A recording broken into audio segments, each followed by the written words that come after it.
Across the state are transitioning from the old CRCT to CCRPI. And the scores for the new system were released today. Dougherty County scored a 68.2 in elementary schools, 72 in middle, and a 57.4 in high schools. Over in Lee County, they finished with 81.9 in elementary, 85 for middle, and 78.3 for their high school. And lastly, for Tift County, they saw a 73.9, 84.7 in middle, and 76.9 in all three of those different categories.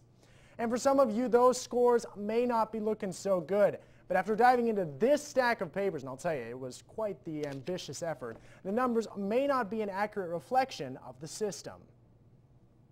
Testing scores for last year were released for the state of Georgia today and may have looked a little bit low for your liking. But not to worry, it's all part of a statewide change. Well, first of all, we are moving from the old Adequate Yearly Progress, AYP, to College and Career Performance Readiness Index, CCRPI. Now stay with me, because although it's a lot of info, the end result is an easier system for everybody. For instance, the new system has a score out of 100, meaning that anybody that's gotten a test back with a 70, 80, or 90 knows that means a C, B, or A letter grade. The biggest difference, however, is how the state will handle subgroups such as different ethnicities, students with disabilities, economically disadvantaged, and students learning English as a second language. In the old system, it was quite possible for one subgroup to spell doom for the whole school if they didn't meet the standards.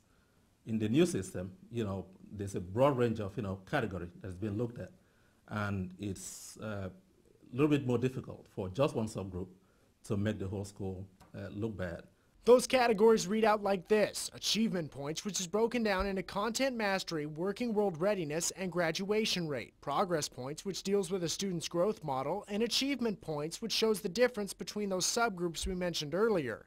And officials say by being more thorough, they hope to see more students heading off to college or into the workplace. The idea behind the common core, behind the CCRPI, is to prepare our children to be successful post-high school.